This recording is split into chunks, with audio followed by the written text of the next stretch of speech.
big fat cat is gonna come over here and tell me that he wants me.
I love it.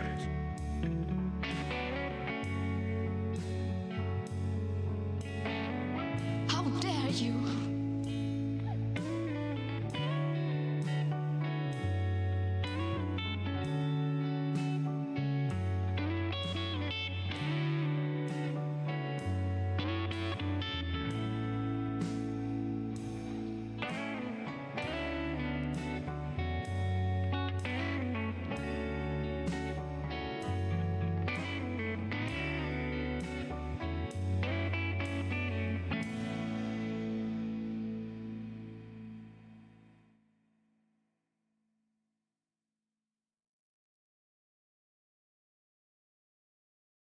How dare you?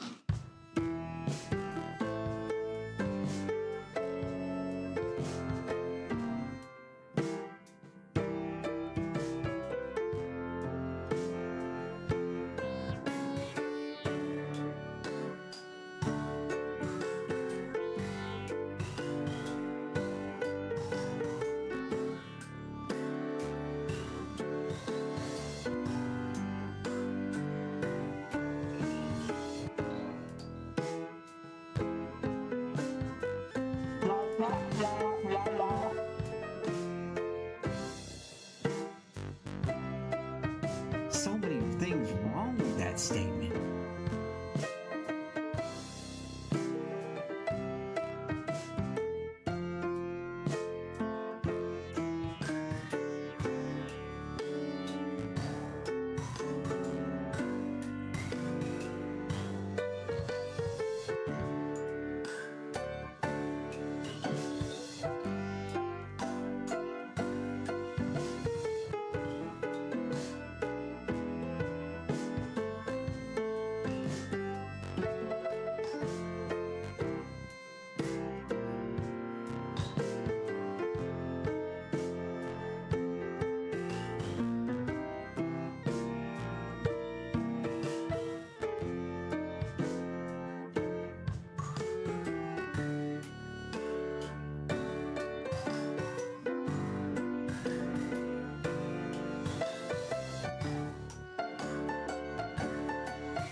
That's a huge noggin.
He's so esoterica, he's got coming out of his pipe the Tin Man himself, the bringer of laughs, gaps, and puff puff pass me some of that baggy. Here's Martin on the Literate Friday show. Welcome aboard, everybody. If I can find the right button. There it is. What's going on, good people?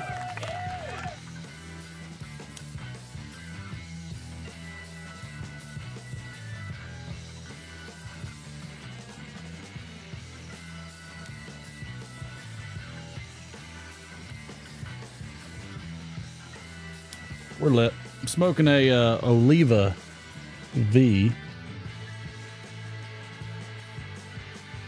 Y'all can see that. Walk this way. How are you tonight? Hello, peoples. Oh, welcome aboard. Well, I am going solo tonight. Everybody's gone. Some people are babysitting, some people are out of town. It's like, you know, how do you run a show with all this stuff going on? I just don't get it. Party time. I will say, not a fan. Not a fan. Let's see what we got in the house. WK Piper says, Daddy! Right off the bat. Oh, this is what y'all didn't see last week. Part of the Poison Ivy. Welcome, Cincy, Donald Graham, Sam Online, Smoke Kentucky Piper. Good here. Welcome aboard. Oh, thank you, Mike. Let's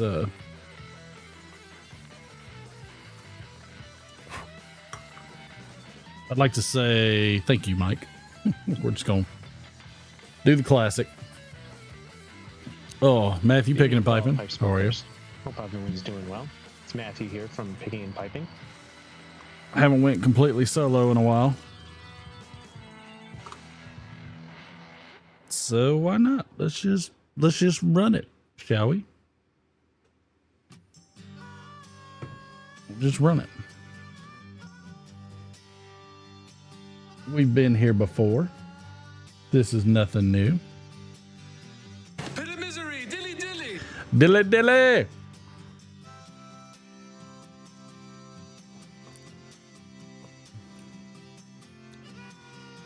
It's a good solid one.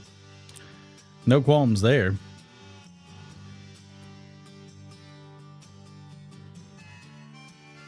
As you can see, nobody is dark over on that side. It's okay. It's fine. We'll get through it like we always do. How's everybody doing tonight? Hope everybody's starting off on the weekend well. I'm curious to see who will show up next week, since next week is my birthday week. So we'll see. Mike beat you to it.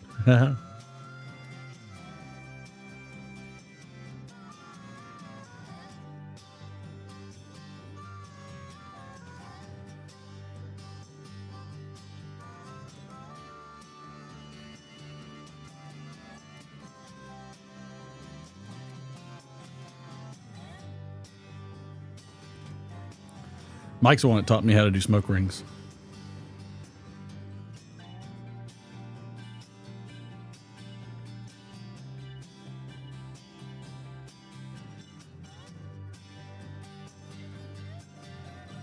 '75th birthday party for Mama. Well, good. Then jump on the show on Friday and let everybody watch us wish her happy birthday. How is everybody's? I'm old man sporting a V-neck these days. You know, doing the dang thing.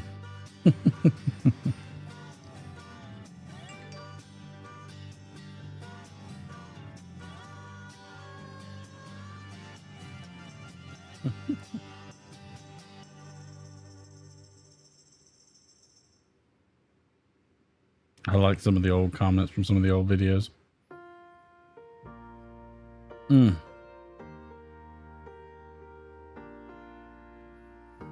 tell y'all, this week has been one heck of a week.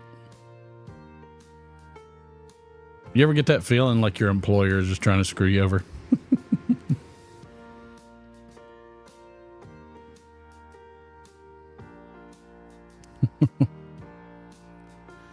It's been super busy.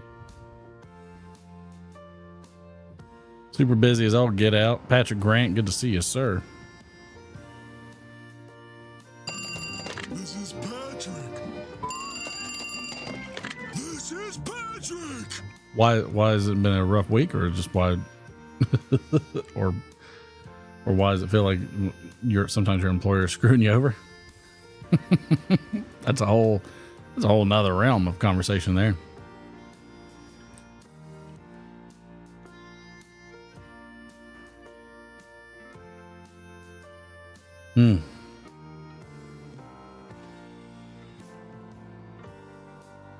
Right, Brian Woodward? No joke there. Gonna have to have one of them tough conversations on Monday. Saying, stop what you're doing.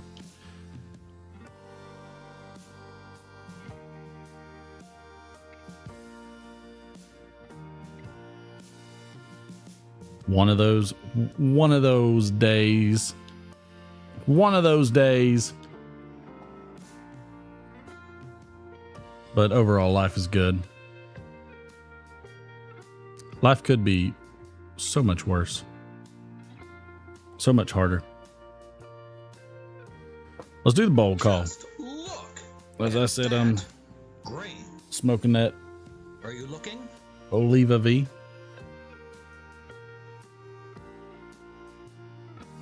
What are y'all smoking and drinking tonight, are you? What you got?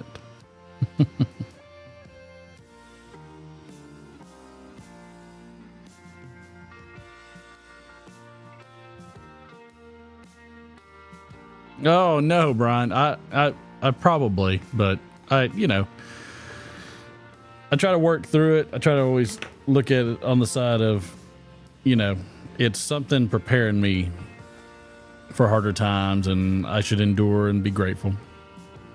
Patrick's got some low country natural Virginia and Burley and a Rock Olive Wood, drinking a Bud Ice beer. Wow, changed it up. Matthew's there you go, he's smoking it up. St. James Flake and a Friday 7 Alley, drinking a glass of wine, some Malbec. I'm drinking the classic. It's Miller time. Yep. This tells me it's football season. Anytime I get the October's fests. Don Grant smoking a Cohiba Red Dot, and of course drinking his favorite drink. It is the Fuzzy Navel.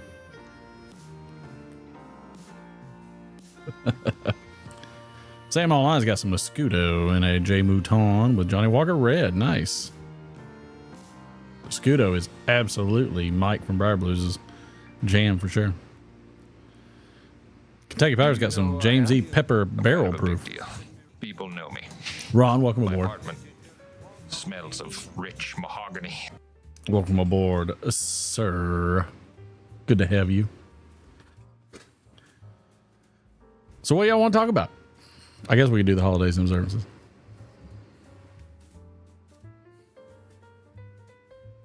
Jonesing for some Guinness. I hear you. I hear you for sure.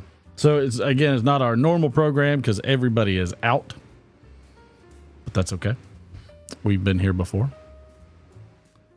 It is nothing new. I got the air conditioner going because it feels nice. And that's the other thing. It's like the one time I'm not going to be sweating profusely. I know. It's like I keep showing this now. This is that poison ivy that's finally growing over. Scabbed over. Isn't that attractive?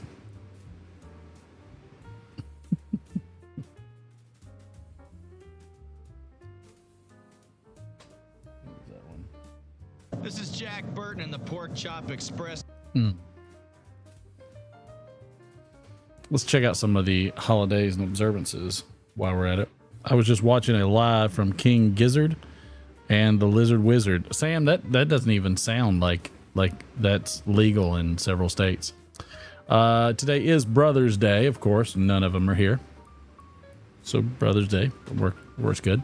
I'm not bitter. It's also Buttered Corn Day. Who like that? I mean, I could do that. That's a summer thing. Cuban Sandwich Day. That's a good one. Daffodil Day. Good old daffodils. European Day of Remembrance for victims of Stalinism and Nazism.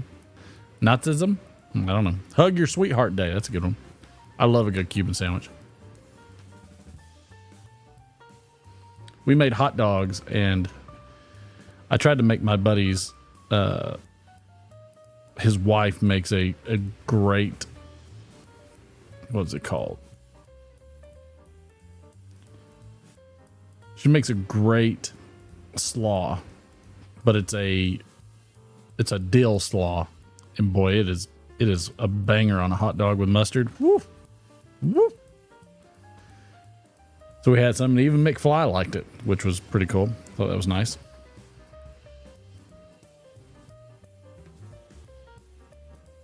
It's Internaut Day. I don't know what an internaut is. Yeah, it's a dill slaw. Super good. It's a creamy dill slaw. It's a banger. National Cheap Flight Day. I feel like those are long gone. National Ride the Wind Day. National Sponge Cake Day. And it's Valentino Day. Of all days. Got nothing wrong with that.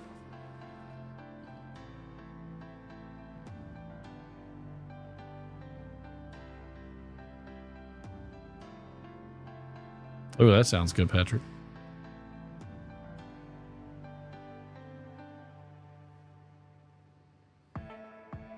That sounds real good. I can dig something like that. We got some birthdays to go down to. 1912, old Gene Kelly. Mr. Singing in the Rain. 1946, Keith Moon, English drummer and songwriter from The Who. Who are you? 1949, Shelley Long, American actress from Cheers. And 1970, River Phoenix, American actor and singer. From the movie Stand By Me. Stand By Me is one of my all-time go-to movies. No problems at all.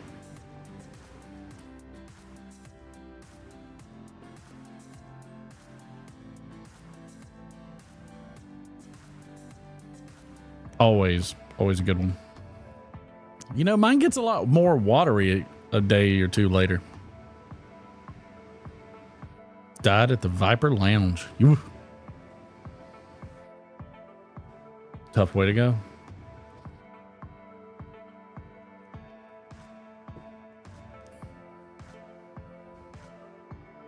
Couple things in history. Here's another one of my favorites. In 1305, Sir William Wallace is executed for high treason by Edward I of England. That's a big one. 1904, the automobile tire is patented. Thank goodness. In 1990, West and East Germany announced that they will reunite on October 3rd. Lots going on. I want some coleslaw. It's hard to beat a good coleslaw. Especially on a hot dog. Like, I almost feel like I love a good chili dog. Don't get me wrong. I thoroughly enjoy a good chili dog. Something about a good slaw dog with mustard is just, oof. Can't get Sam Adams in cans locally. Really? This is what I do. Like when Oktoberfest, so I got a whole couple cases in there from last Oktoberfest because I drink it so much. I am currently on my mission of walking 10 miles a week. So far, mostly hitting it strong, doing well. So I started it the first week of August, which is a couple days. And got through it all week this week. 2 miles a day. So my objective is to finish the month 2 miles a day and then continue on to knock out next month and see if I can get 2 miles a day every day all the way through the end of the year.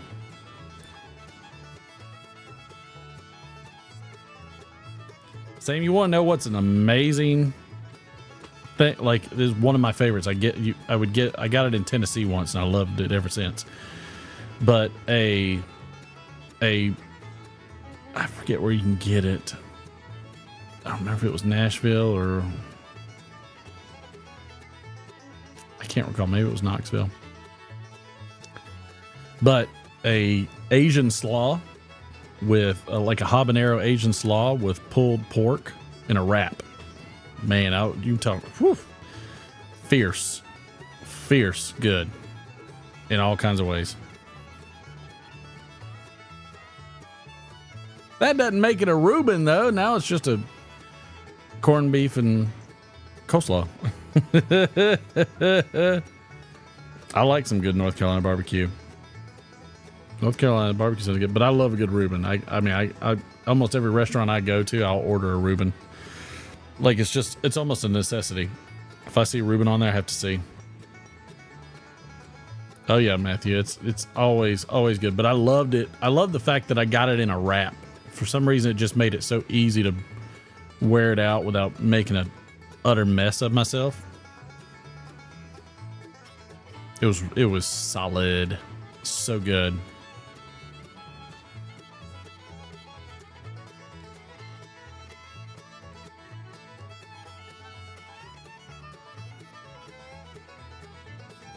It's exhausted. It's killing me.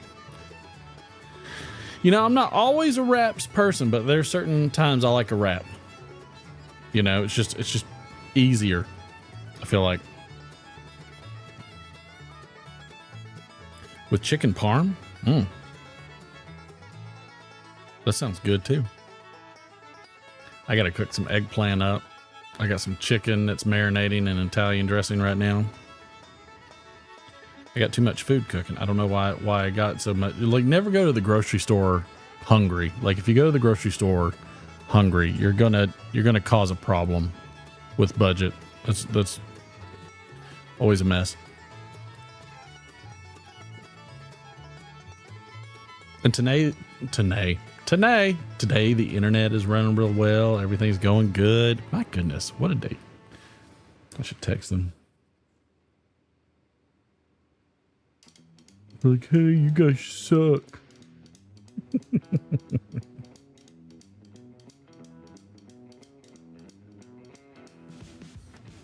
Gahan Jawana's in the house.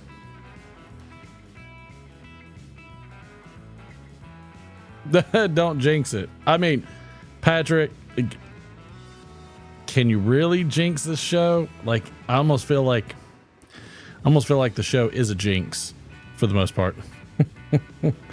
Now, Derek, he's at his aunt's lake house, which is so funny because it's this little old shack of a house right on this nice lake a couple hours away. We're just over an hour away. Oh, the wife's here. Where's it going? Here, you want to try this Jacko Sam Adams? Go for it. It might be something you might like. I don't like it at all.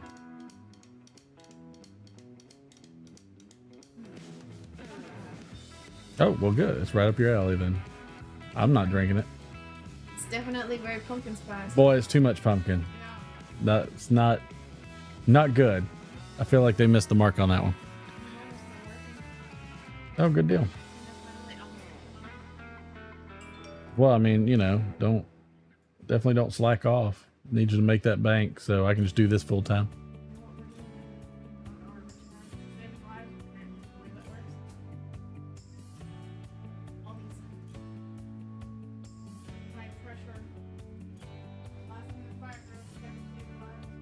Oh, sure you are, baby. Yeah, I believe that. Good. Tell yourself that, baby. You're saving my life. I'll let her know Sam and Patrick in Kentucky and everybody. I'll let her know next time she'll come out for another beer. I promise you. She's German. So yeah, so got so I guess I could tell you what I've got the boy doing. So this is something kind of new. We're working on four major things. Four.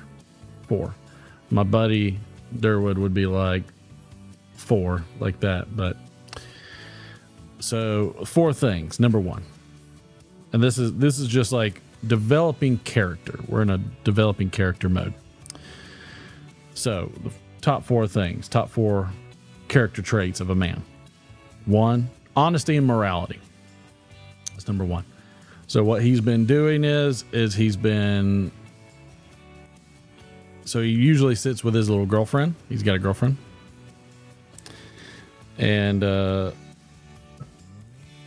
they every day he carries her lunch and then throws her trash away. Just doing something good. I said, go for it. I said, do it. So he's been doing that. He also tries to help around where he can, school with teachers and things like that. But it's trying to flex. Sometimes it's very difficult to do something good for somebody, especially at their age, because like one of the first things he said was, he's like, what if some of the guys make fun of me? I said, okay. I said, what do you think the girls are going to think? He's like, I don't know. I was like, I asked your mom. She's like, they're going to be like, how come my boyfriend doesn't carry my lunch? So could you get somebody to make fun of you? Sure. Are you doing a good thing? Yes. Could other good things come out of it? Yes. Will any ultimate bad things come out of it? No. And so we're working on that one. So that's number 1. Number 2 is professional and financial success. Part of his financial success is he reads every day, 30 pages, and he earns money for that. In fact, he earns silver coins for that. He gets like $1.25 and like 90% silver, which is a pretty good deal. So financial success is good there. Ooh, a pumpkin pancake or waffle. That sounds actually really good there, Ron. And being a pro is being a professional, so being organized. So the objective is that every class he puts everything back exactly the same place that it's supposed to go, papers, everything very organized. So that's number 2. So reading, being organized, those are his 2 steps for number 2.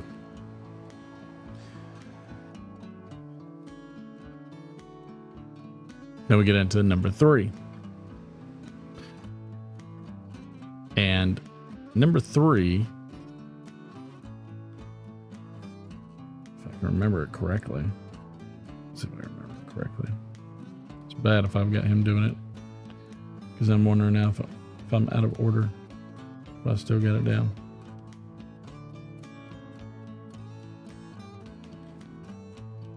Let's see. I have it here somewhere.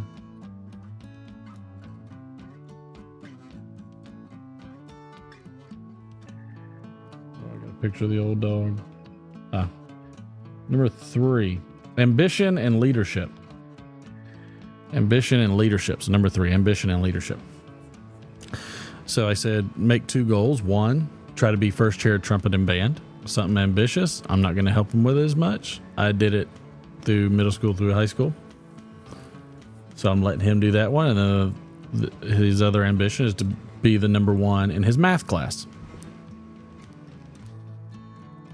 Shooting for the highest grades. Hike of life, Jeff. Welcome aboard, sir.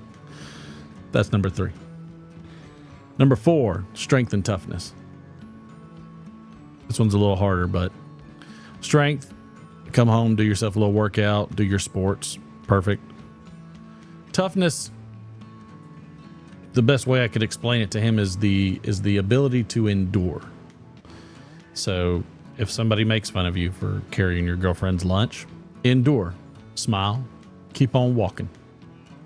Learn to endure. You know, Like, nobody ever said the guy that was hot-headed and beat the crap out of the other guy was tough. But people did say the guy that got the crap beat out of him by that hothead jerk that got back up and was like, is that it? That guy was tough. So those are the four things. So the four things: honesty, morality, professional and financial success, ambition, leadership, and strength and toughness. Those are the things, the four things that McFly is working on a daily basis. And I think that's a good thing to do. Yeah, that's what it is, Gon. Just full character building. So we're working on good character building, good character traits that can take him further on. Yeah, pillars.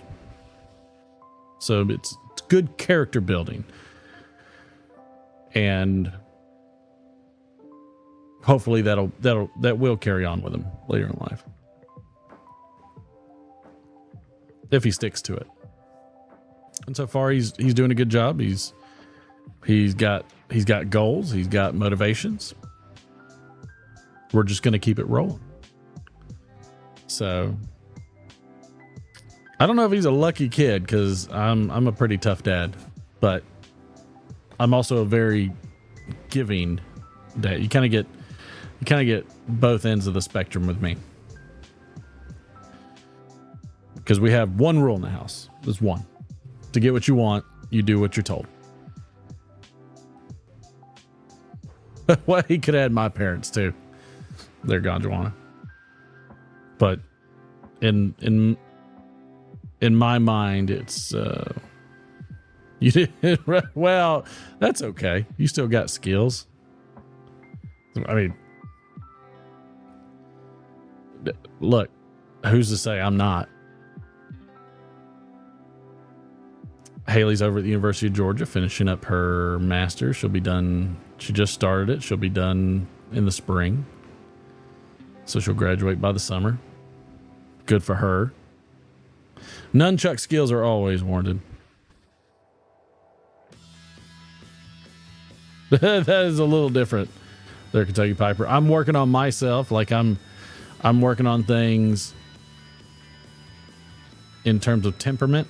So one of the things that I did the other day was he had baseball practice, and I'm a very involved parent to a fault. Like, I got to let my kids fail more, and so I'm working on letting them fail more. And so we went to practice, and instead of getting irritated or anything else of him doing something wrong, my objective was to simply go ahead and pre-plan the things that typically would annoy me. And so I decided to work those out before practice, before the car ride over. And so what I'm trying to do is I'm trying to stay ahead of the things in the situations that would possibly give me some angst. And so that helped. That actually worked better than I thought it would. And then, you know, the boy had an overall good practice, but he got caught on one thing. The coach is sitting there making people, he's working on catchers. And so he's also making people, you know, learn how to steal. And the one thing that the coach said that's going to annoy him to death is if you look at the ball while you're stealing second. Well, McFly got caught a couple times looking at the ball. And so one of the times I said, you must love running. I said, all he asked you to do was to steal and not look at the ball. That's it. I get it. It's hard, but it's either that or you're going to go run foul poles. And he went and ran foul poles. But he did have a breakthrough. We were working on pitching. And I have been working very diligently to try. Daniel Leslie, good to see you, sir. I've been working very diligently with him pitching-wise, because pitching was a love of mine in baseball.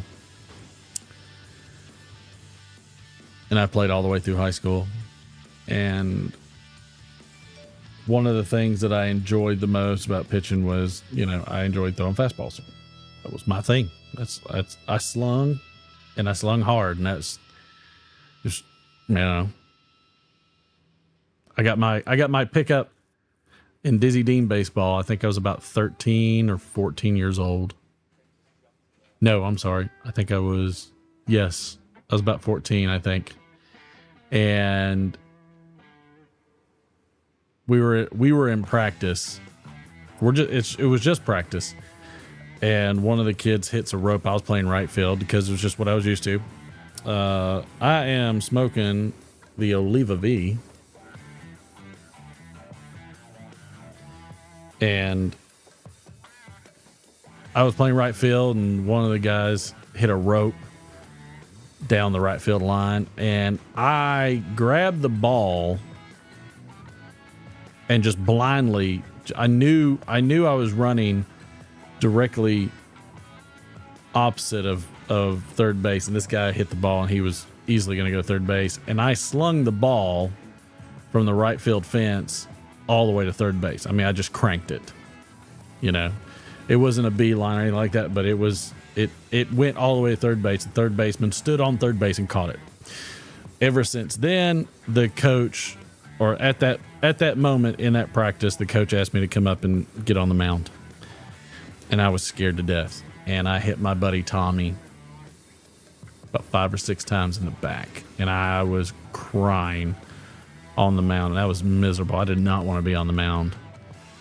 But eventually the coach worked with me enough, and, you know, then I pitched, and then I made All-Stars ever since. So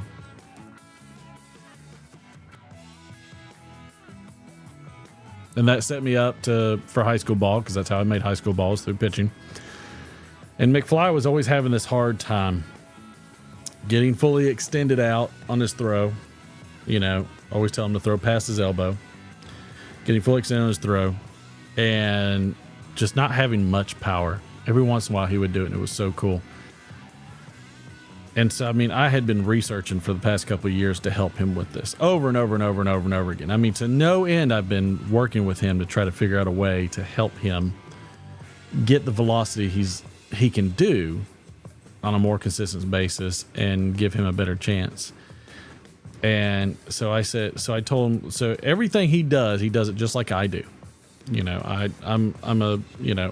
he likes the stretch. I like to wind up more. So, but he likes to stretch. And I'm like, son, if you get really good at doing the stretch, then by all means, keep doing it. So I would come set, and then I would spread. And then when I go, you know, it's right here.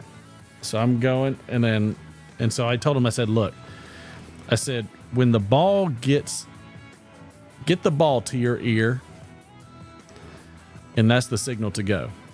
Everything is slow, and then when you get to the ear, it's go time.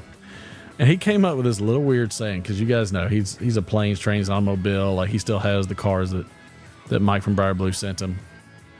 And he came up with this little line where he says, get to the ear and disappear. I was like, huh? He's like, yep, get to the ear and disappear. I'm like, well, like, I don't even understand how you came up with that. He said, because he plays these racing games all the time, and one of his buddies one time said drop the gear and disappear, which meant like haul it, you know, get going, get moving. And so that clicked with him, and man, he started slinging it. I was like, this is a good day. I was very happy. I was ecstatic, actually. It was hard because it went from a practice where normally I would be frustrated trying to figure out how to help him to, I mean, I was grinning ear to ear, and he was throwing it harder and harder, and he still had better control.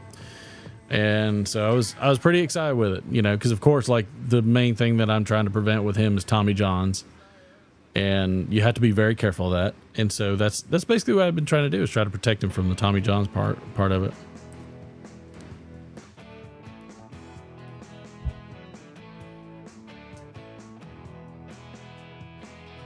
Oh, Daniel, you're talking my language. There's a massive difference There's actually, so in the States we have rec ball, and we have rec ball, travel ball, and we have Little League. And in Little League, you have to use what's called USA bats. And in travel ball, rec ball, you can use what's called USSA bats. And so those are both aluminum or composite bats. And those bats specifically are drastically different. You know, like McFly can hit to the fence pretty effortlessly if he's on a roll, can hit to the fence on the ground, probably hit the ball about 5, 10, 15 feet in front of the fence, and the ball will roll to the fence on about a 200-foot center field because he's 11. However, with a USSA bat, he could hit it over the fence. Now, a wooden bat would be more comparable to a USA bat. I grew up using a wooden bat for the first 2 years until the neck broke or it cracked, and then I taped it up, and I still tried to use it, and eventually it was finished. So they use wooden bats because that was always the tradition of baseball. If you go back and look at Babe Ruth used up to a 62-ounce wooden oak bat. Like he was a monster. And he was about 6'4", and I think or was he 6'2"? He's 6'2", 6'4". Mike Judge is 6'8", I think he is, and like another 80 pounds heavier, 60 pounds heavier. So they always used a wooden bat in pro baseball all the way since the beginning. So it was always a wooden bat. So professional baseball always stuck with wooden bats. And I'm good with, because again, it's a bat that is more difficult to hit home runs, and I'm perfectly fine with that. I'm good with that all day long.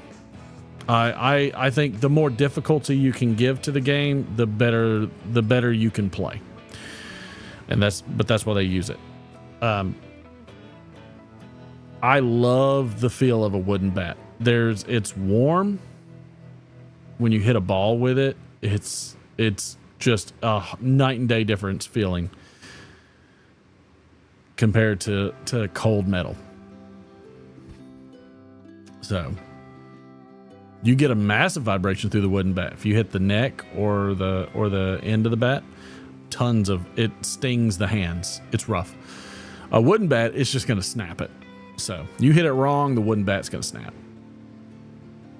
You know, so it takes a higher level of skill in preserving the bat that you have and being able to hit it like a rocket. So, but aluminum bats can also be very dangerous. So I think there's one that they've made illegal right now, or they're thinking about making it illegal because it's what they call too hot. Means the ball comes off of the bat too hot, and that can injure a pitcher. It can injure all kinds of things.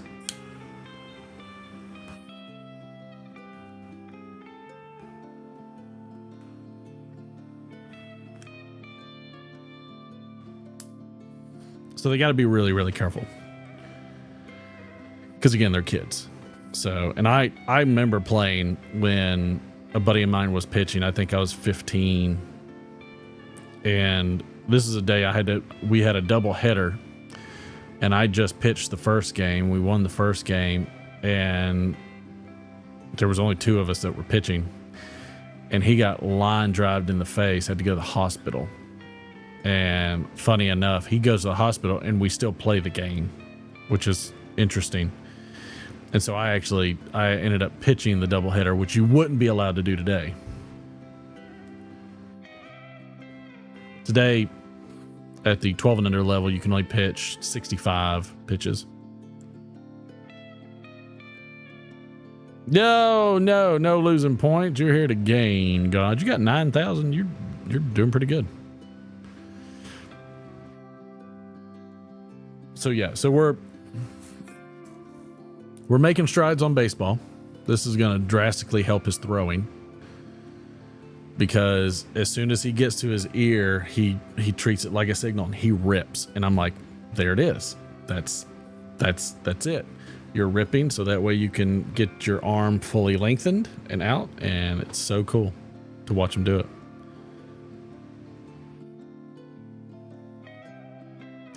I don't like a constant designated hitter. I don't like the pitch clock.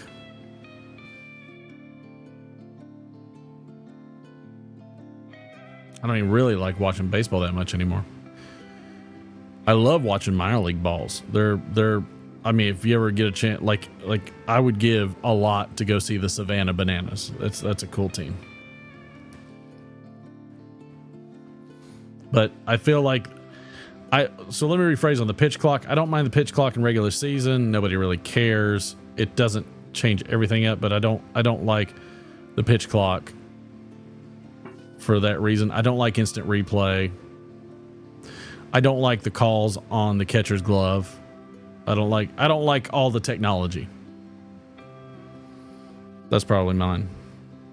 I don't mind the speed of the pitcher at all. I feel like the speed of the pitcher is just something you have to adjust to, and that's at some point it will plateau.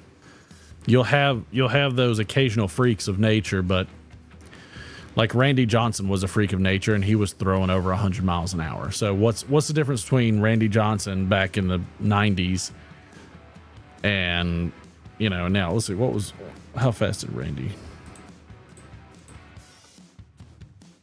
Randy Johnson, he was called the Unit.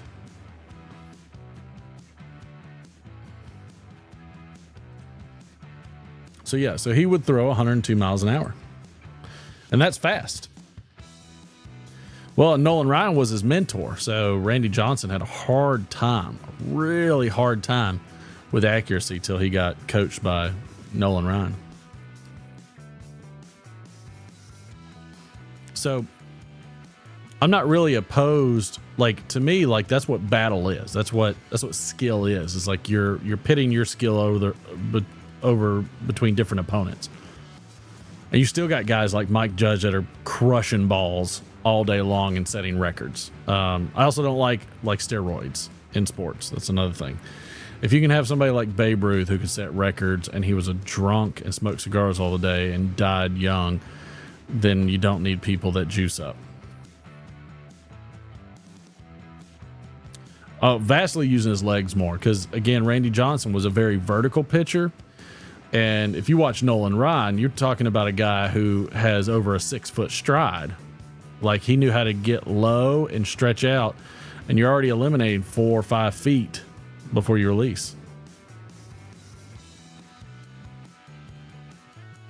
Softball is similar. It's underhanded. It's got, it can have slightly different rules, but like girl softball is crazy because the ball rises up on you more because of the angle that they're throwing it from underhand, and those girls can chuck that sucker 64 miles an hour, and like you got about as much time as a 100 mile an hour fastball, it seems like. So like girl softball is no joke. But to me, baseball is a game of chess. Like I funny enough, the boy has an acronym we use for baseball, and it's pipe related. It's called COB. All right. Tell me if anybody can guess what the acronym's like, what the parts are of the acronym for COB. 2 of them, I'm sure anybody that's a baseball fan will get, but the others.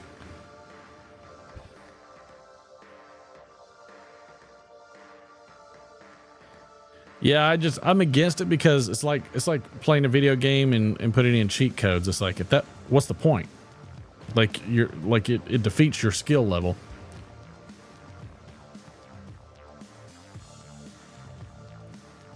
So COB stands for count, outs, bases. What is the count of the hitter? How many outs are there? And who's on base? That's what COB stands for. So I tell the boy COB, and so we start working through it because I'm working on him playing some first base. And so I'll give him a scenario. I'm like, all right, so you have, every fielder has to do, three things. There's three core things to a fielder. Infielders specifically, not outfielders, but infielders specifically. So infielders have to cover the bag, cover the runner, and field. Those are their three things. Cover the bag, cover the runner, and field. So playing first base, you have 2 outs, runner on second, full count. What's the hitter doing? The hitter is obviously swinging away, protecting the base. So he's protecting the base. Okay. So you should be you're doing what in your position? He's like, I'm actively fielding. I'm fielding. Okay.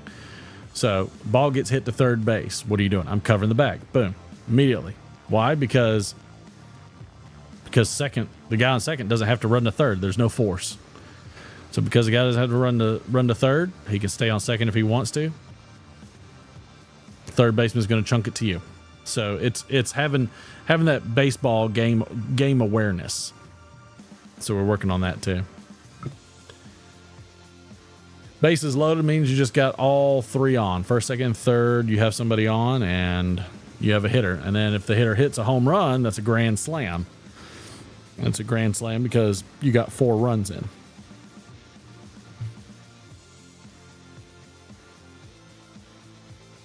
But baseball is, it always boggles my mind because everybody's like, baseball is so slow. I'm like, yeah, I can see that. It's slow if you're not paying attention. So my wife, somebody of sound mind and higher IQ than me for sure, we were at a game and I said, okay, let's go through what's happening right at each pitch.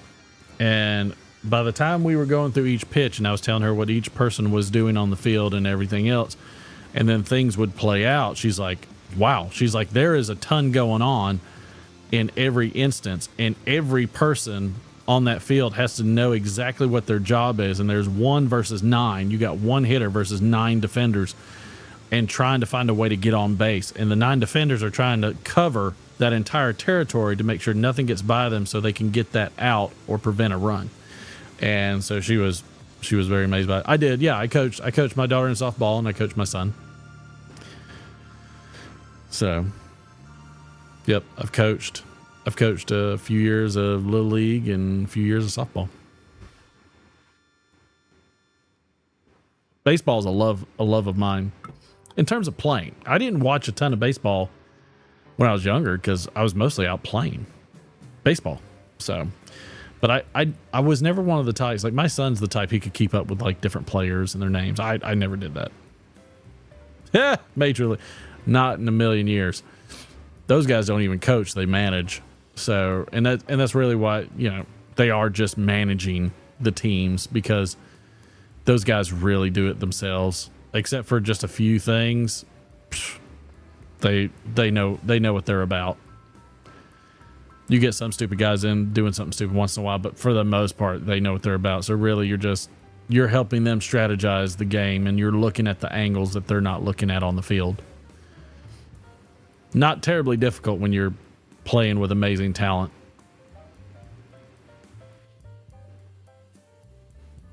And it takes a lot of amazing talent, for sure, to win games.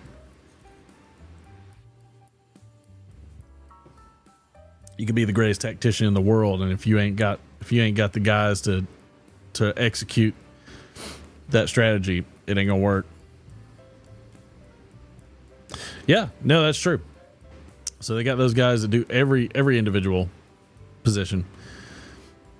Heck, they've got multiple pitching coaches because some of those pitching coaches specialize in different types of pitches. I mean, it's pretty robust. The Oktoberfest is good.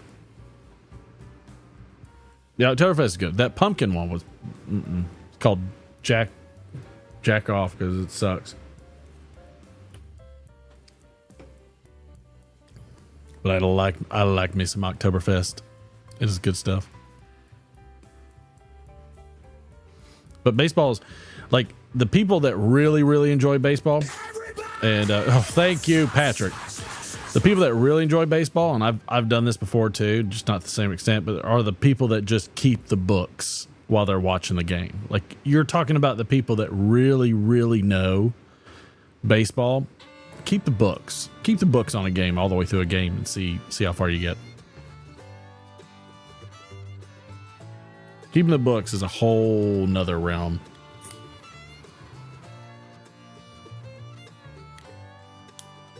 Of fandom.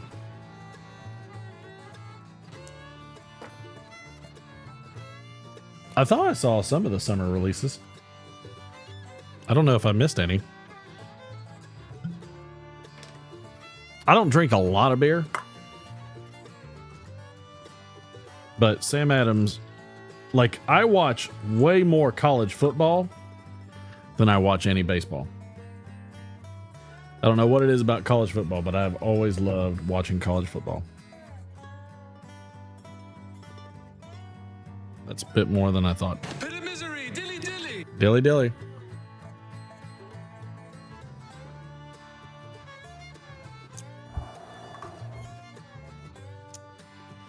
That was a big one. That was a big one. Woo. Oh.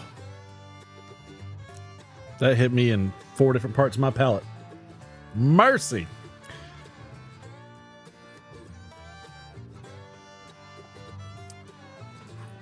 But yeah. Good question though there, Daniel. Appreciate that. So, but yeah, we're working on baseball. I love the fact that he's made some strides on that. I'm hoping that translates, because really that same effect, once you get to that ear, it's pop and go. You know, everything hitches forward. You show your chest, and then everything comes up, and then you release out. I only had 2 pitches. I had a curveball and I had a fastball. That was it. Well, I take that back. Okay, so I had a 4-seam, 2-seam, and a splitter, depending on what kind of action I wanted, because I could throw a nasty slider. But typically I used 4-seam fastball and a curveball.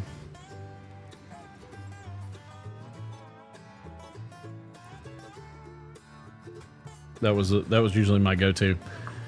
And I have a backstop, which unfortunately I can throw a knuckleball okay. Like I can't get a solid no rotation, but I don't throw a knuckleball like you're supposed to. Like, you're supposed to throw it off your fingertips and flick it out on the throw. I actually throw it with my knuckles. So I don't even do it right. Off speed is always the hardest to hit. Off speed, the reason off speed is hard to hit, and again, it's so the job of the pitcher is to deceive the hitter, okay? Which is also where you get some of these crazy windups too. But the hardest to throw, the knuckleball is by far the hardest to throw. Where 1, you're accurate. 2, your catcher can catch it. Catcher almost can never catch it. Catchers hate it. I don't blame them. So it's no good there. To me, a great sinker is always one of the absolute worst pitches to try to hit as a hitter. Nothing makes you look more foolish than a sinker that starts center and goes low and outside. So, but that all depends if you're throwing it just like you would a fastball. And so you have to kind of mix it up to say, hey, you know what? Here's a fastball. Okay. He went for the fastball. He's late on it. He probably isn't going to be late on a sinker. Throw another fastball. All right. So he's changed his timing up. Time to throw the sinker, which looks like the fastball, but is going to go 20% slower and move. So that depends on the pitcher, but a lot of times that would get called from the dugout to the catcher and then signaled to the pitcher.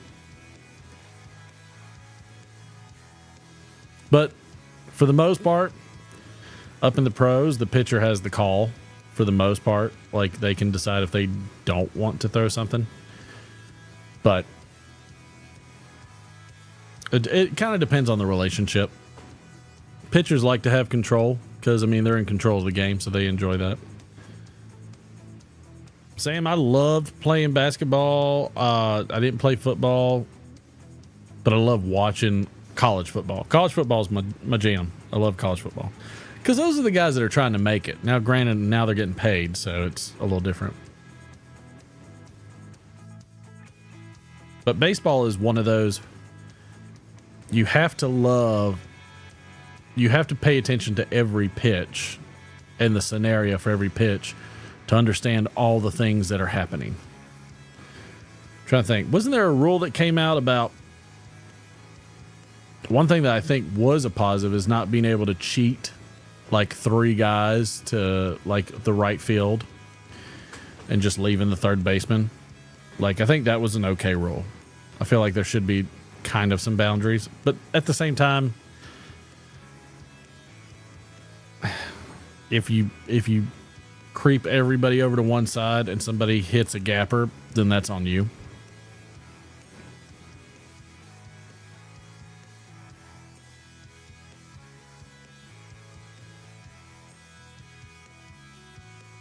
So the velocity of the ball dictates how far the ball can travel for sure, except some of these guys are just so good and strong. I mean, you like most of your pitches are going to average, probably around 85 plus, which is plenty speed for somebody to make contact and knock it out of the park. Love going to the games. The wife is so funny because we got some good seats. We took a buddy of McFly's to a Braves game, and Ozuna came up, and the wife was taking a picture of the boys. I said, hey, watch, if there's a foul ball above your head, a lot of times it'll bounce out of the top bleachers. And sure enough, she takes it. When I say that, I kid you not, we can ask her if she comes out. I swear to you, I'm not lying. If I'm lying, I'm dying. And sure enough, Ozuna hits a big foul ball over our head, hits the upper deck, and then bounces off. My wife picks it up and gets a foul ball from Ozuna.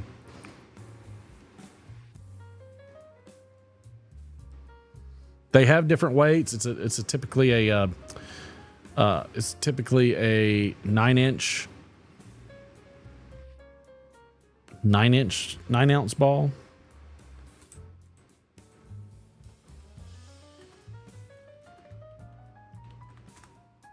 It is a 9 to a 9.25 inch circumference, and then it's usually 5 to 5.25 ounce. So yeah.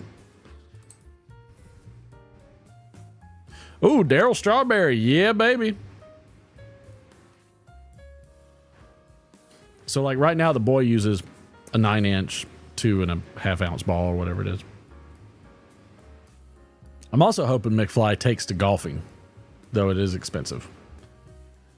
But it's like I tell him, I'm like, the good thing about golf, maybe it's not so flashy, but 1, you get good college scholarships, and 2, like, you can play it your entire life. Like, I don't see a problem with golf. Like I'm more on the golf kick as much as I want to work with him at baseball. Like, I'm kind of more on the golf kick.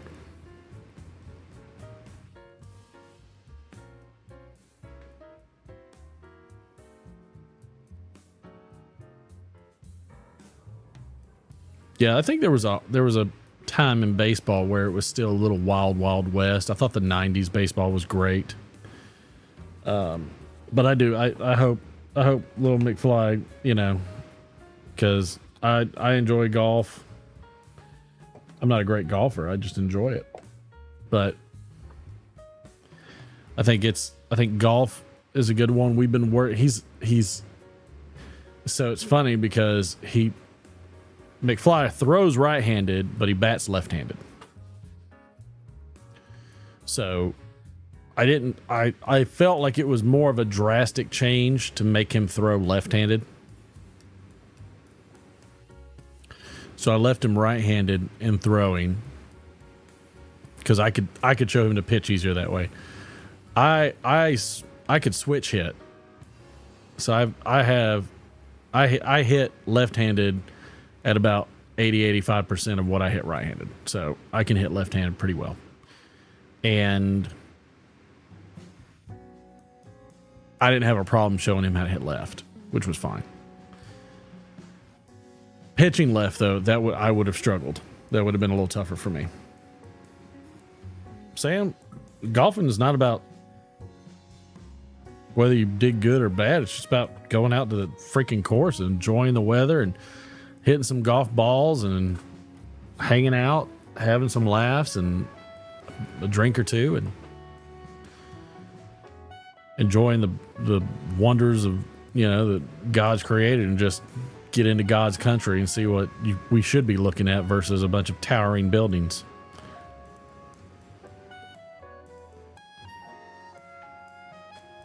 Yeah, Tiger he struggled as of late, but man, in his prime, he was a beast.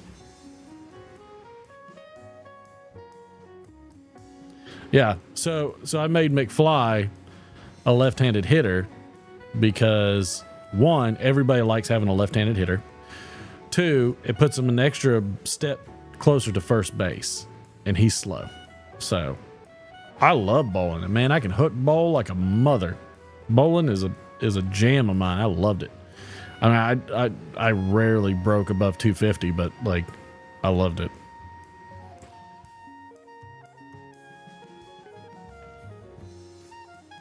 I mean, Sam, that's the point. Have a drink, enjoy it. Bowling is great. I don't know. Well, now the ball's cracked. Because why? Because I was stupid when I was younger and left my ball and bag in my truck, and it got hot and the ball cracked. I still use it though because the crack. Well, so I can still use it because it spins away from where the crack is, so it never hits any oil or lane. But it has no power when it hits pins. It's awful. So I'm with you on that one, Daniel. I do like some good. I love sports in general. I enjoyed learning how to do them. Y'all know me. I'm a tinkerer and all that kind of stuff. I like to learn stuff and figure stuff out. Like, I was always a jack of all trades person, master of none. I could do a pickup game in pretty much anything. Bowling, darts, whatever. Baseball, basketball, football, soccer. Like, I could play a pickup game. I was good enough to be somebody you could plug in and play a game, and I would score some, and I would defend well enough and stuff like that. So I was always good enough to play and hold my own, but I was like, baseball was the only one I actually really excelled at.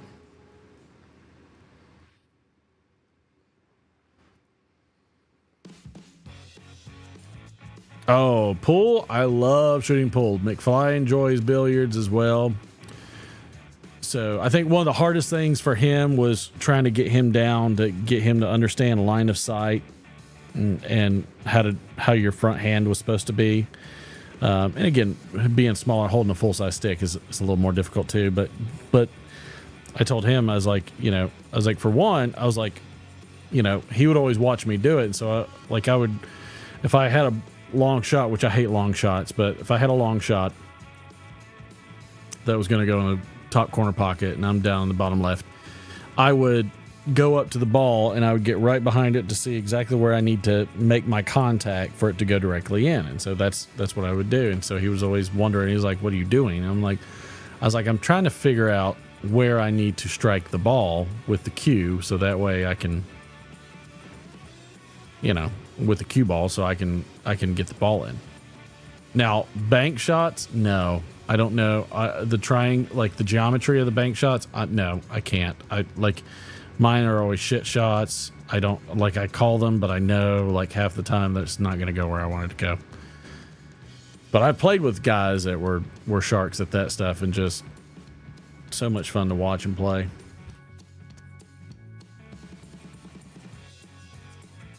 But I mean, it's, you know, it's the fun in the struggle to me. That's what I always enjoyed, just the competition. I always like playing the people that just beat the utter crap out of me. Because my goal was I was going to beat them at least one time. I would not stop. Like, there's a lot of people that'll play somebody really good and halfway through they just quit and throw in the towel. And I'm like, why? Why would you do that? You're not going to get better by throwing in the towel, and you're not going to get better by beating somebody. Like, I always enjoyed getting better. So I would wear out my opponents because I would want to play. Like, as soon as we're done, I'm like, let's go. Round two. Like basketball, 21. There was a guy that beat the crap out of me. He had to beat me a few hundred times. We played so many times through high school that eventually I beat him. And boy, was he pissed. He beat, I don't think I ever won another game. But I got better. I think that's where toughness comes from, right? Like, that would be that number 4 slot for McFly that I would tell him in sports. The toughness part is like not getting the result you wanted and not showing your ass about it, or getting beat and be like, man, great game, I can't wait to play you again. That to me is toughness. Oh, chess. I wish my brain. I need to work on chess. I always loved chess. I always loved Go. I always loved those strategy games, but I was abysmal. I'm still, but like checkers, my daughter would wear my ass out at Connect 4. Like, I'm just not, that none of those games ever clicked for me. I love them, but I'm god awful at those. I'm the type that, like, I get surprised that, oh, she only needed to put one down and she beat me. It's like tic-tac-toe. I still get beat at tic-tac-toe, even though I know what it takes to win tic-tac-toe. Scrabble I love. I love Scrabble. Scrabble's fun. That's a good one.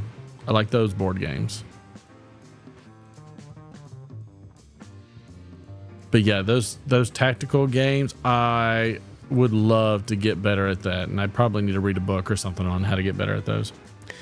Because I struggle with those mightily. Like, I am a poor competitor for anybody that has a minor modicum of skill at those. And I wish I was at least a good competitor at it, because then I think it would make it fun for both. I always loved just the competition. I think I enjoyed that sometimes a bit more than I did the sport. You know. But baseball, I had a blue canvas backstop that, you know, we lived out in the boonies, and I had nobody to, you know, really practice with me all the time or throw with me. So I would throw 100 pitches a day. And so that's how I built up my arm. So then throw 100 pitches a day. I remember McFly got very, very upset when we finally busted out the pocket of the backstop, and he was so sad.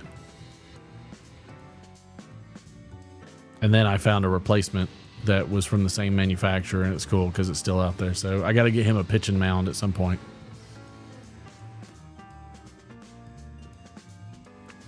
Get him a pitcher's mound so he can start working out like I did. Now that I can trust, like, he's not going to injure himself and he's starting to get the right feel of the throw. That's an easy one to go out there and throw 50 plus balls a day and just work. It's just going to build your strength. I mean, that's what I did. I mean, I've got, I don't know if I know where that catcher's mitt is, but I got a catcher's mitt that I got from a buddy when we were young that I broke. I busted the pocket on it. Maybe it was because it was old. I don't know. More than likely it was because it was old, but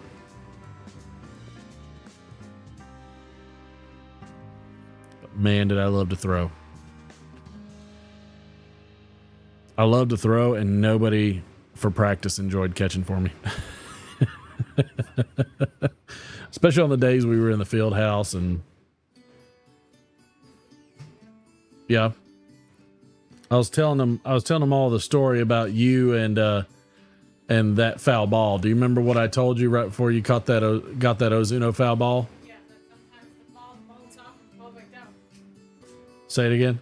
Sometimes the balls, they bounce off and fall back down when they go above you. Okay, see, y'all heard it, so I wasn't lying. Told y'all. Some trivia. I can do some trivia. Give me 1 second. I did grab some for the good old trivs.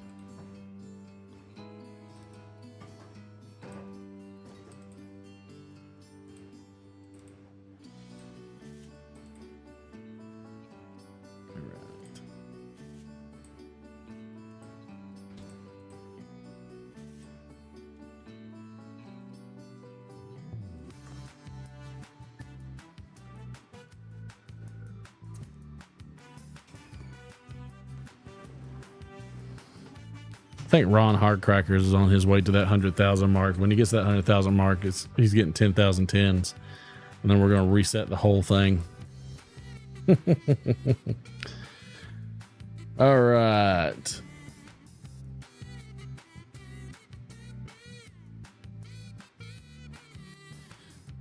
All right.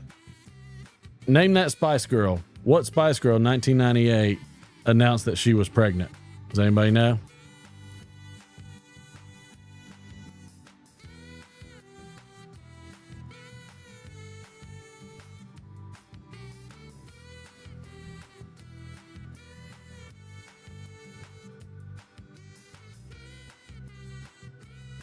That's right, Patrick. It was Melanie Brown.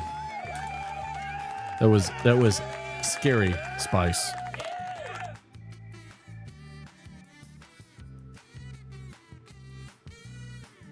Let's see.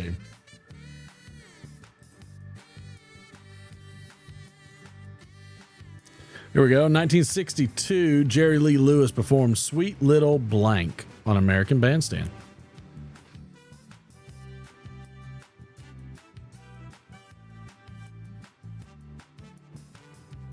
Sweet Little Blank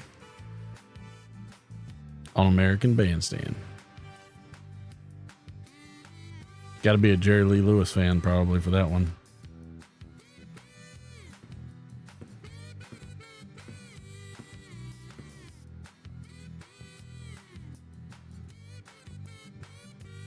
Good guesses.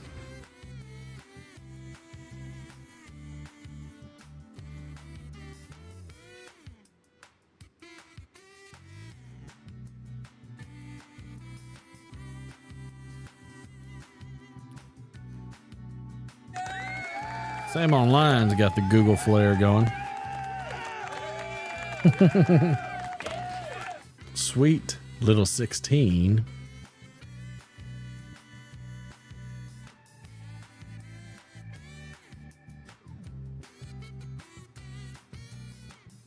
Oh, here's some baseball for you. In 1982, Gaylord Perry from the Seattle Mariners was tossed out of a game for throwing what kind of illegal pitch?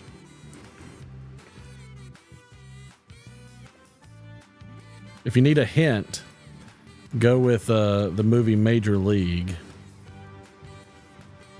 Aha! Sam Online. Spitball. I'm throwing everything I got at him, Skipper.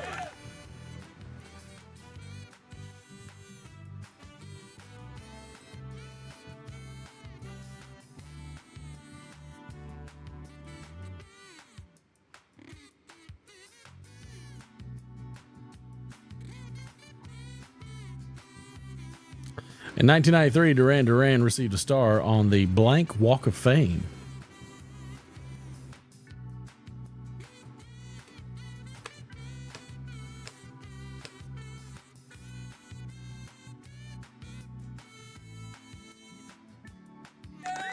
I saw them both come in. Sam got a 3-fer. I'll give one to Smoking Kentucky.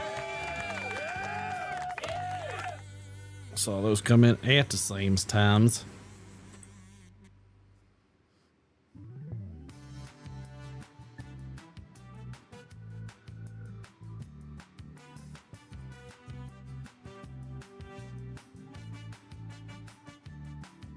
In 1998, the 10th season of this cartoon series began on Fox?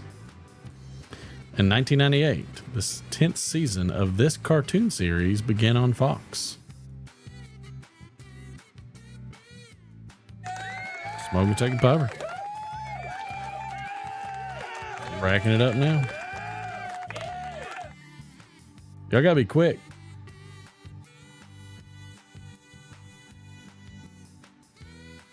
In 1989, Pete Rose, the manager of the Cincinnati Reds, agreed to a lifetime ban from baseball after being accused of what?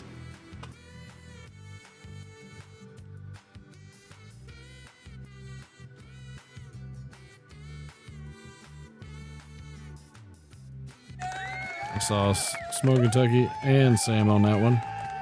Oops, that's 3, 4.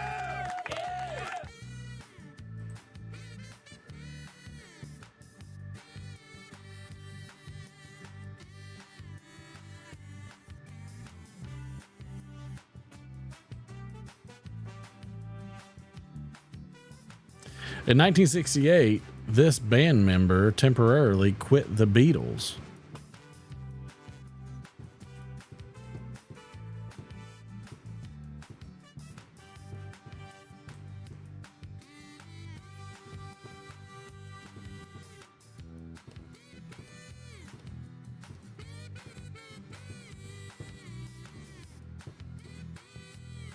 In 1968, this band member temporarily quit the Beatles. There you go, Sam. I mean, at some point, you got to start knocking them out.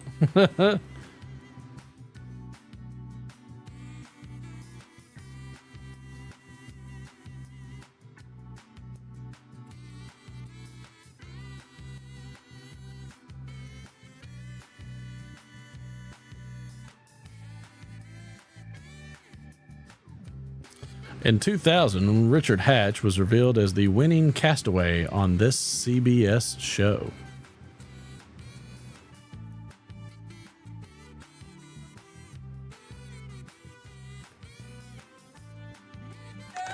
You guys are crushing.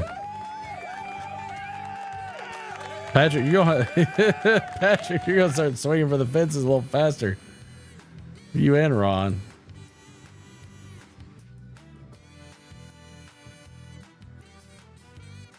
Let's see.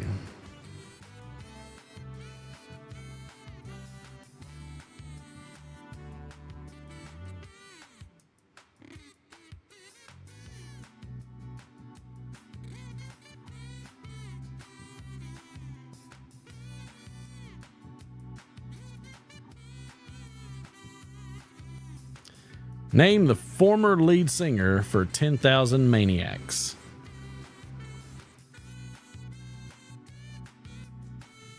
First and or last.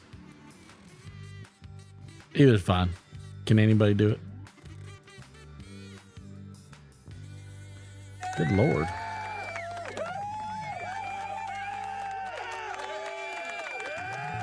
All right. This will be the last. Let's see.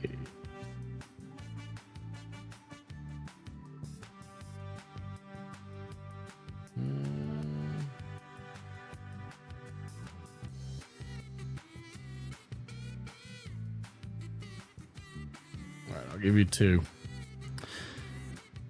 Steppenwolf performed Move Blank on American Bandstand in 1969. Steppenwolf performed Move Blank on American Bandstand in 1969.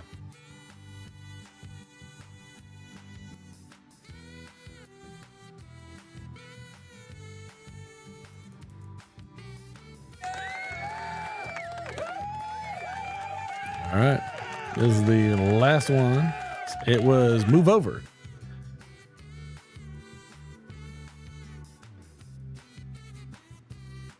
And in 2015, AMC premiered Fear the Blank Blank. In 2015, AMC premiered Fear the Blank Blank.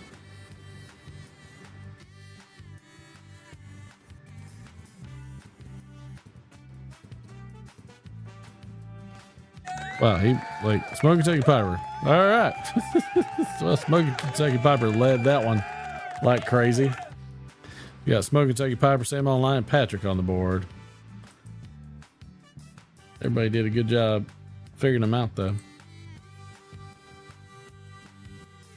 That's the truth.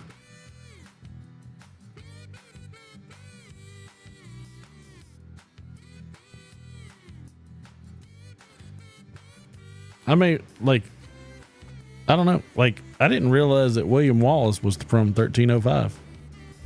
With Chad, when Chad's away, others will play. That's a fact. That's no joke. That's 100% true. But yeah, I didn't realize William Wallace was from 1305. That's a ways back. I'd love that movie. That was one of my favorite movies. I also love the soundtrack.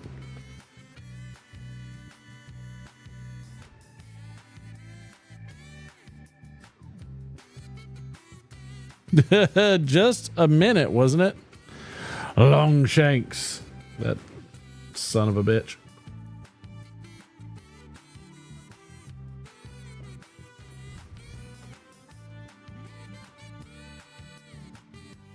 Hey, did anybody watch anything from the, what was it, the Columbus pipe show? Was that what was recent? What was recent that was a pipe show? Boy, that looks awful on my wrist. That should be gone by next week. It was a Columbus. Anybody make any good videos on it? Did it look pretty good?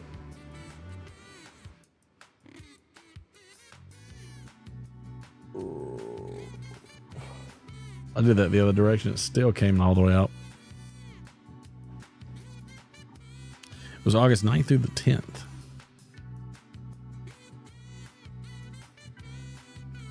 I'm afraid our harvest this year on the garden isn't going to be as big as I was hoping. My mom told me that we were supposed to, like, a typical harvest for their garden back in the day would net about 24 fairly large jars of pickled okra, 24 jars of canned tomatoes. So it definitely hasn't done great this season, but we also, parts of the garden got a late plant and everything, and so next year I'm going to get it in there a lot earlier. I'm also going to rearrange it. It's going to be slightly different. Yeah, the water was definitely not great. That's for sure. But I mean, I got okra plants that are 7 feet tall. They're just monstrous. The other thing I did is that I watered too much because of that. Let me rephrase. I watered too frequently and not long enough. So I didn't train my plants very well to get their roots further down. So I really needed, I need to make sure next year that I plan for them to get their roots much further down. So I think we'll end up pulling all the plants here close to the fall, probably do maybe like a small fall garden. But but I did learn a lot. Like I realized I need to get away, bug. I need to trim them a lot more, so that way, like I'm harvesting more of it, more of the plants, instead of them just growing and wasting the nutrients on parts of them that aren't gonna bear any fruit. So I got to make sure I do that.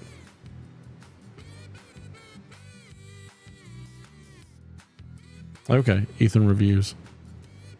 I have to take a look at that. So that's Ron just cracks me up. So I have a better idea what I'm gonna do my garden next year and how I'm gonna do it, how I'm gonna structure it, what I'm gonna use to water it. I've got some good ideas in the works now. I have a much better idea of what I'm gonna do, how I'm gonna stagger it.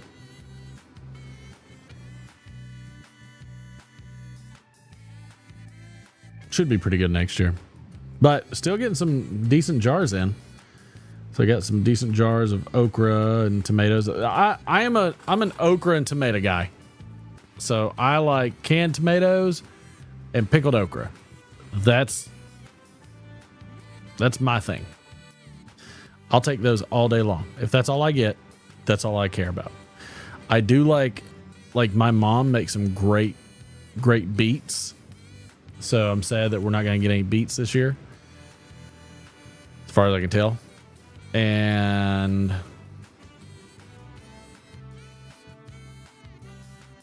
yeah, my mom makes some great beets. And trying to think, we didn't get any. The green beans didn't do well, but I left. That was my mom's. I told her she needed to get over and deal with it because I don't know how to deal with them. Trying to think, she doesn't want to do any heirlooms next year because they're too hard to can. Yeah, the tomatoes in the store are garbage. Like after eating, like. I think that's why I wanted a stupid bug. I think that's why I wanted to do a garden this year to begin with, because I was just so sick and tired of the grocery store. And the produce there is just not good. So, but I've changed a few things up because we got 3 gardens right now because we had a big garden that didn't get enough sun, so we've only used part of it. We have the watermelon patch where we had the zucchini and the squash and everything. That one did pretty good. There was some okra there. And then we had the late upper garden, which did pretty good on tomatoes. So, but they just became unruly. They were just monsters. And that's because I was not cutting them back like I should have. I should have cut them back so they would have done a better job of sprouting what they had. So live and learn. I did learn one thing. Like, did you know that okra you only grow 1 okra per limb on an okra plant? Did you know this? I didn't know this, but the guy from Africa said once the okra sprouts on a limb, go ahead and take the limb and the okra, and then your plant's not wasting water and nutrients. I had no clue. And sure enough, that's what I've been doing. I've been just stripping them down and then letting their tops grow. I had no idea. I thought that was the most fascinating thing. But only 1 okra grows per limb. I was like, this is crazy, because I walked out there and I had a bunch of limbs with just a little stump on them where I picked the okra. I was like, okay, snap. So we just snapped a ton of them, stripped them all down, and they were like, okay. And then they grew more okra. I was like, must be something there to it. Like, I mean, that's what YouTube was for, right? YouTube was for like helping you figure out that kind of stuff and everything. So let's see, what time is it? Does anybody else got any other topics they want to chat about? I mean, I'm open to whatever you want. Again, it's solo night. Look, it used to be a solo night every night on the Let It Rip Friday show. This is nothing new. We know how this works. This is all the OGs hanging out tonight. Granted, I think Derek's a bit of an OG now. He's done it long enough that I think he's a bit of an OG.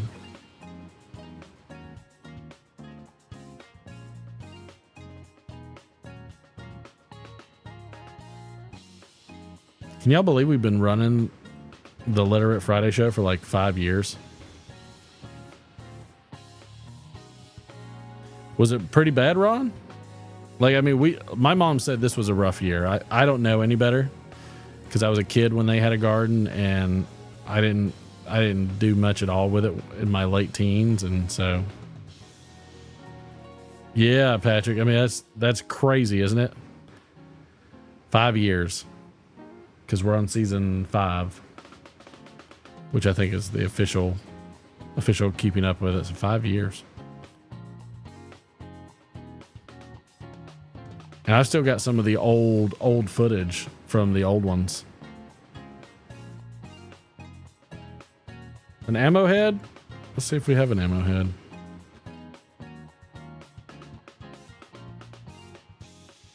Sounds like a Yes album. John Anderson. Let's see.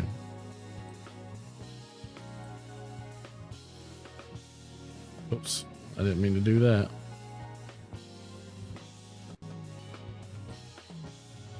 All right, let's do it. Let's see.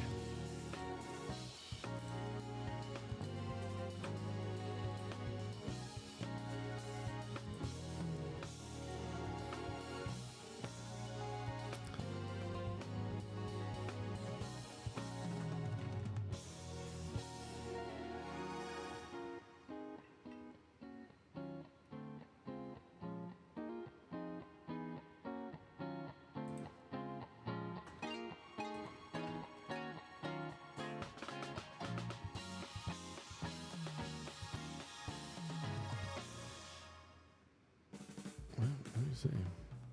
There we go.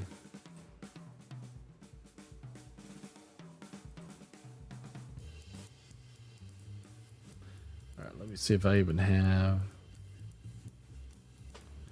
What does this button do? Okay, that does it. Oh, how do I know if this is on?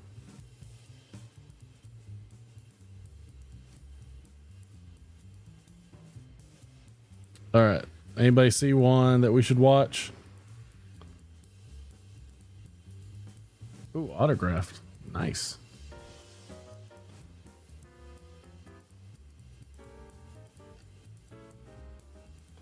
Have we done the fried frog legs? Cheesesteak egg roll sounds good. Air fried T-bone steak. Where did you see? Yeah, that one's only 5 minutes. Okay, we can do that one. Let's see. I'll tell you what, I'm loving this air. Hey, gang. Hey, everybody. How about some air fried pork chops tonight? I'll tell you what, I'm loving this air fryer. I'm loving it a lot. I like an air fryer. Fat-ass, pork chop, bone in. I got several more, but I'm gonna cook this one on camera tonight. This is a total unplanned video, so if my stove's kind of dirty, you're going to get over it because I'm not cleaning it. But anyway, let's back out just a little bit and show what's going on. Wrong way. Let's back out. What we're using tonight, and you can spend more money if you want on this Kraft Shake and Bake original pork. This is double the price of like a store brand. This is Kroger store brand pork recipe. Which is this? It tastes exactly. This is 99 cents for 2 packages. This is over $2 for 2 packages. So I'm just telling you right now, just buy your store brand because it tastes exactly the same. We're gonna take a package out. We're opening it up. Over here, guys, you're not paying attention to me. We're dumping it out right in there, just like that. Shake and bake. Just like I said, just like I said, throw it over to the side. Now, all you do with this, you don't have to use no egg wash or anything. Like over here. Get you a bowl, a little bit of water in it. See, just water. Dunk it in there. Get both sides wet with just a little bit of water.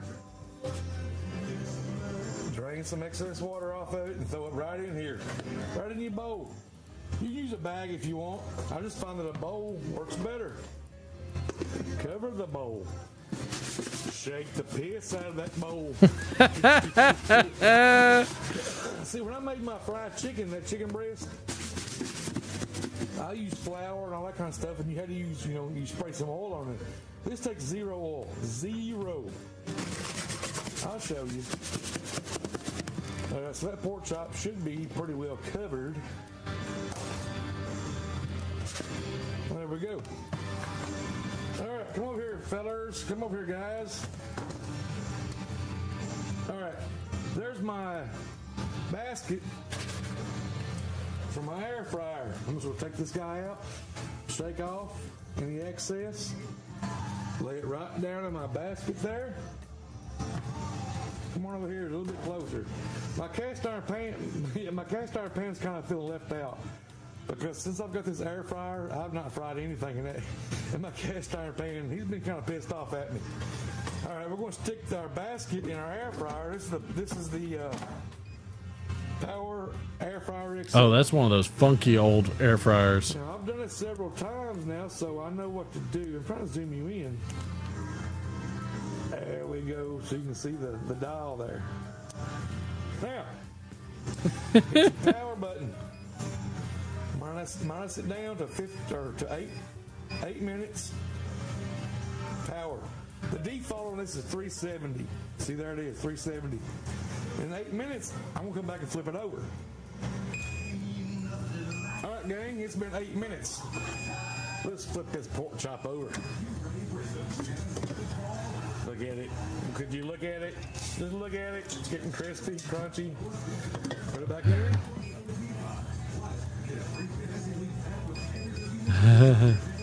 8 more minutes. Hit start. Yeah, our air fryer is rated. I have another one. All right, gang. So I pulled that sucker out after the last 8 minutes. Oh, I know that plate.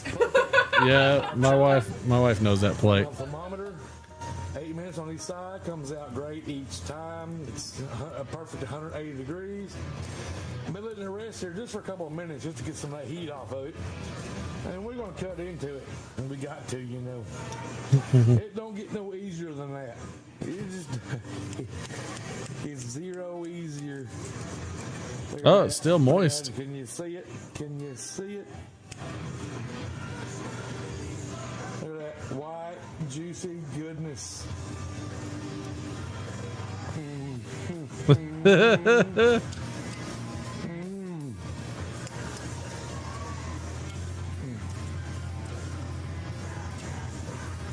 If you haven't bought an air fryer yet, I think you ought to. I'll tell you what, I use this damn thing probably 3-4 times a week anyway. What are you doing with your life? I'm gonna cook me one more of these off camera. But guys, really, get your pork chop, duck it in a little bit of water, and then use that shake and bake stuff. Use your store brand. It's cheaper. It tastes just as good. Try to keep the video short. This video is Mr. Stone approved. Cheers. And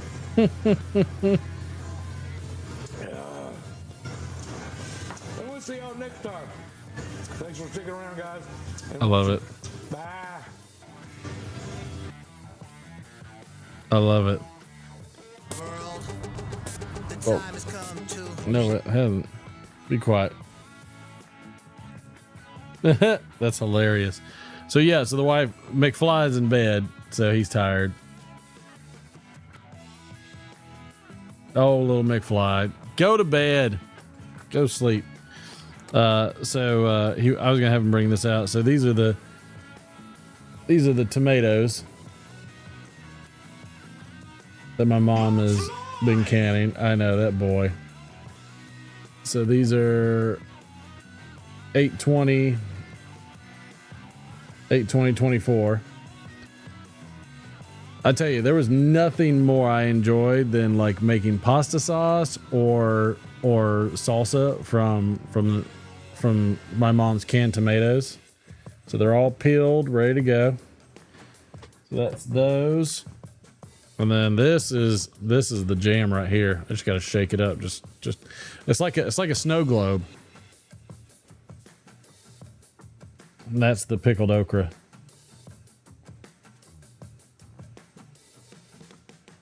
My mom likes using dill weed in hers. Yes, don't frowny face me, boy. Love you, good night. So, but yeah, that was the nice full jar pickled okra. Always loved it. So we're trying to stock up, build up the, I don't know what you call it, the chest, whatever it is. Trying to get it all done.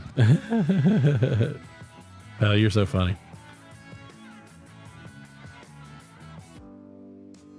So, oh no, somebody's been called a dillweed before.